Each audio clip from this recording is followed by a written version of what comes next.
At UFC 257, Dustin Poirier versus Conor McGregor 2, okay, 2, which I'm really excited for. Pretty much every single fight is a banger. Wouldn't expect anything less from the UFC. The 3 fighters that I went ahead and put into my parlay, I of course picked at least 2 of the 3. I have like the hardest names ever to pronounce. I'm trying my best. No disrespect, I am trying. So I'm going to be going with Movsar Evloev and Makhmud Muradov and Khalil Rountree as my 3-fight parlay. And I'm going to be getting into the props later, so stay tuned. All right, so first off, Movsar Evloev, 13-0, coming in at minus 550. So we're going to be putting that into a parlay plus some props there. He's going to be facing UFC veteran Nick Lentz, who is 30-11-2. So coming in at plus 425. Uphill battle for the 36-year-old and Nick, but let's start with Movsar Evloev, 26 years old, undefeated, 13-0, 3 for 3 inside the UFC against formidable, legit opponents. Took all 3 for a decision. He did fight once during the year of 2020. He fought Mike Grundy, and holy fuck. Like, if you haven't seen the fight, you should go back and watch that. Like, oh my god. Grundy had Movsar in this crazy submission attempt. It was in, okay? It was in. And, Grundy got a little squeeze on him, but Movsar was able to create space, get out, and be able to dish out punishment of his own. So me personally, I was really, really impressed with his defensive ability, his creativity, while he was down there. He has good cardio, solid chin, and, he did show his ability to go the distance with a high-level grappler that presses forward and is a high-pressure fighter. So it's almost not a mirror image, but a similar style to Nick Lentz, his next opponent, 36 years old, currently 14-8-1 with 1 no contest inside the UFC, debuting in 2009 within the promotion. He did fight in January, lost via unanimous decision to Arnold Allen. Man, Lentz is tough though. Dude, he's a tough SOB, He has gone 2 for 3 in his last 5 outings in the octagon. He is on a 2-fight skid coming into Saturday night's festivities, but, kind of makes it a do or die situation for Nick. Knowing that it's all on the line here, I think that he's really going to push forward. Like I said, he does have a high pressure style. Oh my gosh, he has so much heart though. So much heart. This guy is not just going to lay down and let somebody walk all over him. He's going to come forward. He's going to cut off the cage. His toughness is just made from a different cloth. Really gritty grappler, wrestled at the University of Minnesota and is a purple belt in BJJ. So his grappling, he does have that grappling ability there, and the technicality and being able to apply them. Speed is of noted concern to me when it comes to Lentz, as well as his style. He kind of has a take one to give one type style, and when you get older, those punches tend to stop you instead of, come through, eating them, come through, So, the take one to give one thing, eventually that cracks. And it doesn't work as well. So, his style does make him hittable, which is what I kind of get nervous a little bit, because Movsar is a young buck, young gun. He's hungry. He's going to come at him, and he is going to have that. So, it'll come down to IQ and game plan and being able to execute that for Nick. On the other side, Movsar Evloev, he just needs to keep doing what he's doing. Obviously, he's being handled by a good team, good game plan. He's very talented, and only 26 years old. So, I say Movsar, he might win inside the distance. Nick is very tough. But he hasn't had any stoppage wins inside the UFC. So when you go to look at the props, there's under 2.5 rounds is plus 240. For me, that kind of makes sense. I think he can do it. I think this is the one where he actually gets the finish inside the distance. but the props for the knockout or TKO is going to be plus 480. I put a prop in for that as well. And then Movsar inside the distance is a plus 305. So if you are very certain, I know there's value on Nick, the veteranship of him, there is value there. But if you're looking to kind of get a little bit more bang for your buck, know what I'm saying? You're going to want to probably look at the props, because this is the biggest favorite on the card at minus 550 in Movsar. But he's young, so you never know, you never know what might happen. So next up on the list is going to be Makhmud Muradov versus Andrew Sanchez. Always one of my favorite fighters to watch. Unfortunately, he's on the other side of my pick for the weekend, but that's okay. He comes in at plus 125. Muradov is going to be coming in at minus 145. So let's go ahead and start with Makhmud here. He is the UFC's first Uzbekistan fighter. 30 years old, boasts a 24-6 record, as I said. Currently 2-0 inside the UFC. He is the first MMA fighter ever to be signed to Floyd's TMT. So you can expect his boxing skills and that boxing range to be on point. He did not fight during the 2020 year, so this is going to be his first fight back. The last time he was in a cage, he did get a third round KO, knocked the mouthpiece out and everything, of Trevor Smith back in 2019.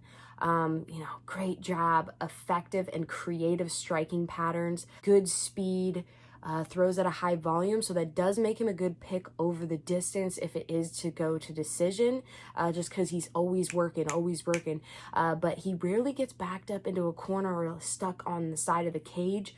Very good ring awareness and ringmanship. That was definitely one thing that I noticed. He's always circling, always getting out of getting backed up. His tendency to work the body as well lends to an effective way of dismantling his opponents. And a lot of people, especially the jab to the body, dipping down, jab to the body, that's a boxing strike in a sense. Like, not a lot of fighters, like in MMA, choose to kind of do that because, okay, what if you dip down and, you could throw head kicks, you could throw knees, so it does make it a little bit risky. But if you are a boxing striking technician, such as Makhmud, I think it's so effective because people aren't expecting it. Like, people are starting to realize how important jabs are in MMA. Like, bro, jabs are important, okay? Jabs are important, and you can really tell the people that execute the jab well. He is one of them. Makhmud is one of them. So I do have him by decision here or TKO. I don't see him like cleanly knocking out Sanchez. I mean, Sanchez is a tough man, okay? That is one of the reasons why I like to watch him fight, okay? He's just like tough as fuck. He comes forward, doesn't care. You're just, in your face. I think this is an interesting matchup, and I think the odds makers find it interesting as well, just given the line there. This is a good matchup. This is,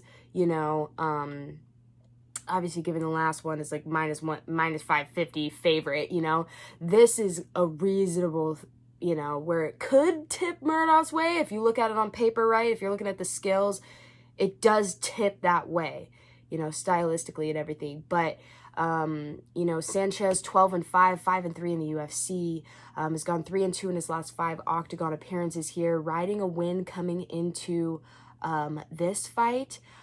Did fight once during the year of 2020, and he had an exceptional fight against Wellington Thurman, getting the TKO finish round 1. Thurman was a little green, but I think it was a good fight to see from Sanchez. Like, he looked exceptional.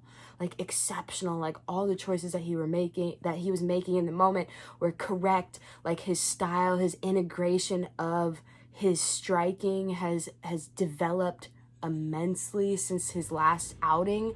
And to me, that's always really important. Like, how much can someone improve in between fights?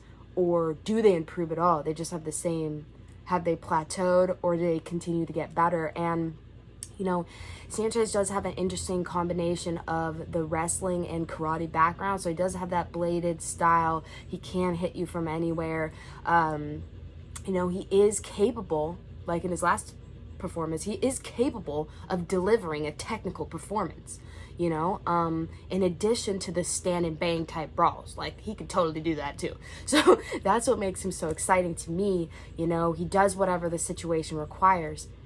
But if he shows up, and that's one of the things that makes it so hard for me to pick Andrew sometimes, is like, yo, bro, like, sometimes he's just fucking on. He's just on. And then other nights you're like, this is a mental thing. Like, there's something happening, because he's physically capable, like we know, you know, but the execution doesn't come consistently, you know? Like someone like Khabib, he's going to consistently maul people, okay? Because that's what he's been doing. He's going to continue to do that. He hasn't shown us anything else, you know? So when you kind of get that inconsistency of, like, people that don't show up necessarily all the time, or I don't see, you know, that consistency, makes me a little nervous to pick them, because, you know, I don't know him. So I don't know mentally what's really, you know, going on, or you know, like I said, integrating new things into your style, like, that takes a while to perfect. It really does. And mixed martial arts is an unbelievably unforgiving sport, and you have to go out there and you just gotta try it, you know? Like, how scary is that? How scary is that? They gotta get punched in the face, and then you just gotta try something new, you know? I don't know, that's always crazy to me. But I do have Makhmud here getting the decision. I don't see the TKO there, or the knockout there, but, you know, could be a TKO. But I do really think that maybe he can grind out the decision as far as his volume and striking, just being creative there. But Sanchez can't be overlooked here. He definitely can't be overlooked. And if, you know, Makhmud takes him seriously, then I think that it'll be, you know, it'll go in his favor. I think here that Sanchez's way to win is the grappling. Bro, you wrestle like a crazy man, okay? I think, you know, if he can apply that, if he shows up and he can apply a game plan and be able to execute it against someone that's so creative like Makhmud, dude, I think that will speak volumes. So best of luck to both of these fighters. I am going to be taking Makhmud at -145 there, and I'm going to be throwing him into the parlay. Kind of help me even out the -550 situation that we got. All right, last but not least, Khalil Rountree is going to be taking on Marcin Prachnio. I hope that's how you say it. Let's go ahead and start with Marcin here. So Marcin, 13-5, coming into this bout at +280. Currently holds a record of 13-5 and is 0-3 in the UFC after getting knocked out in the first round, all 3 fights. So, you know what I'm saying? His job is on the line. Like literally, like, this is it. Okay? We know, and he knows, and everybody else knows, this is it. So, you know, gotta make it count. So with that being said, I really think that this is gonna be a good fight, regardless of that 0-3 situation. You know, his last loss actually came in 2014 against Alexander Rakic, who we all know is just a fucking murderer. Okay, murderer, ranked fourth, yeah, fourth in the UFC right now, in the light heavyweight division. So, no shame in that. Came into the UFC on a 8-fight win streak. So I believe he came over from 1. So it's not like he hasn't been fighting like real motherfuckers. You know, it's not like these people are bad. You know, in his UFC debut, he fought Sam Alvey, who just has the hammer fists of Thor. Okay, it's not. You know, he hits hard. Okay, he hits really hard. So it's like getting knocked out by him. You know, I feel like it makes sense would be like a strong term, but like, you know, Sam Alvey has power, he's a vet, you know, he's good. Even though he's been stopped in his last 3 fights, he does have a highly competitive experience bank up here and in his reactions, and I think that has to be respected because, well, for one, I mean, we are not out there. They're out there, okay? They're out there. Although he has fought murderers, you know, the UFC is just different. It's just different. People move faster. They hit harder. They're fighting for more, you know? There's just more. Like, it is the elite of the elite, you know? And they've done a great job building that, you know? It's just a different animal. And, you know, although tough, you know, Marcin, like I said, is going to be fighting for his career here. And given that he's going to be facing the Khalil Rountree 2.0, as I like to call him, you know, that was derailed in his last outing, but we're just going to, you know, the UFC is most likely using this matchup to get Khalil back on track and back in the win column here, but also providing a competitive aspect and test to see where Khalil's mind's at and where his skills are at, because he is still developing out a style. So we're going to get into that in a second, but, you know, to finish up on Marcin here, you know, his team has great game plans. Okay, you see what he's trying to do. Like, he gets in there and you see it. But is the tactful ability to execute said game plan to get the desired result, which is the win? No. You know, he could be in for a long night or a short night at the office, but I think it depends more upon what Khalil is going to do and how he does it.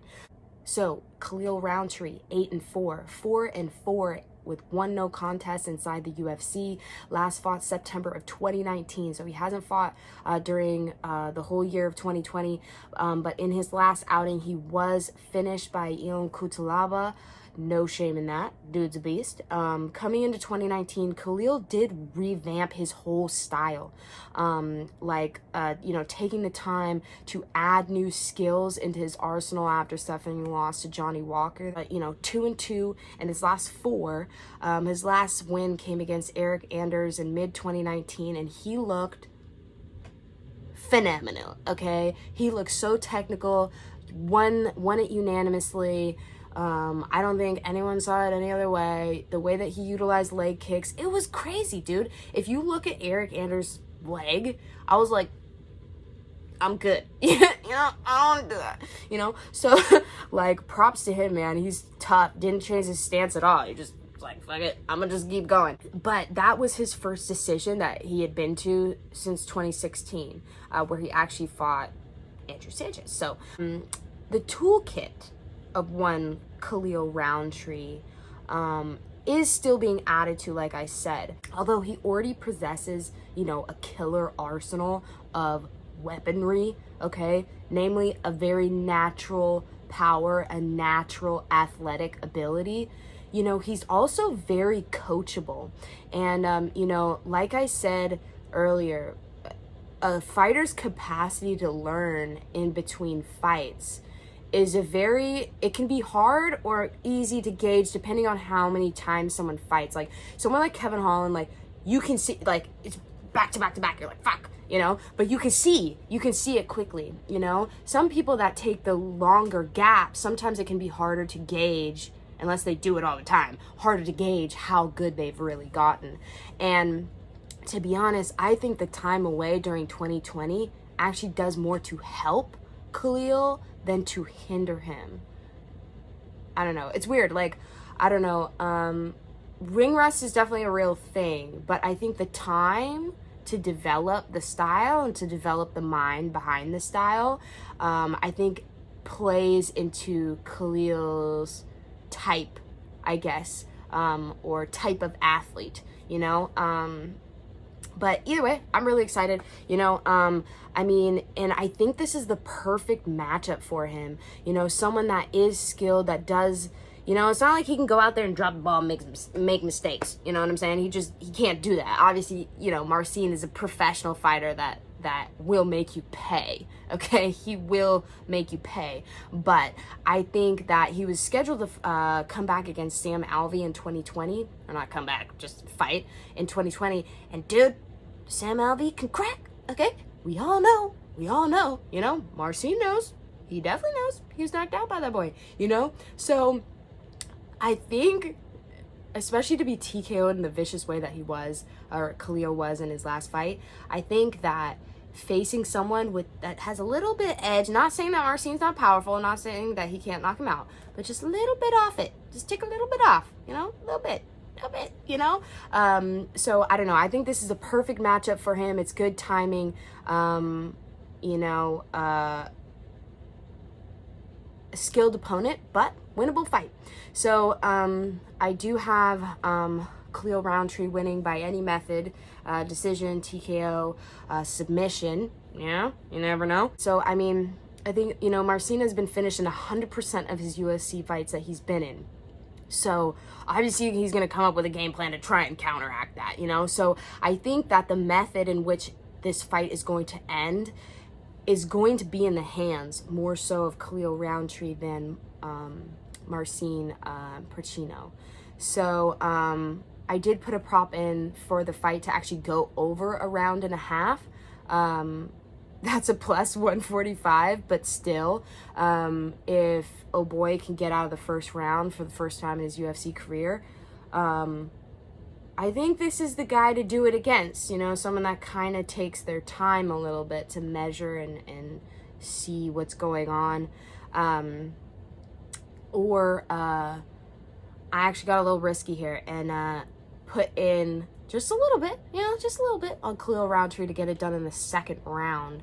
I think it'll happen in the second round, but after the 1.5.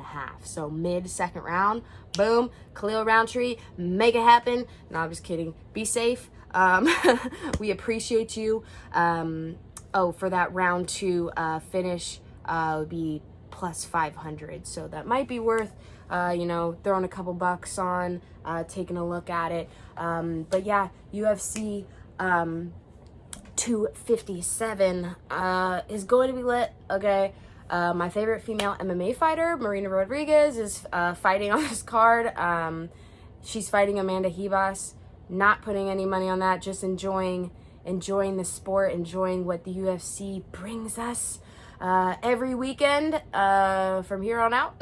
So yeah, you can check us out next week on the Wednesday MMA Power Hour segment that's on Fight TV. My picks and parlays for the next weekend will be up there. Please, please, please go check out the MMA Power Hour website at www.mmapowerhour.com. And you can follow me on Instagram at Francesca_Dominique if you have any questions, comments, or just want to discuss MMA. I'm kind of an MMA nerd, so let's do it. See you next week. Have a good one. Enjoy the fights.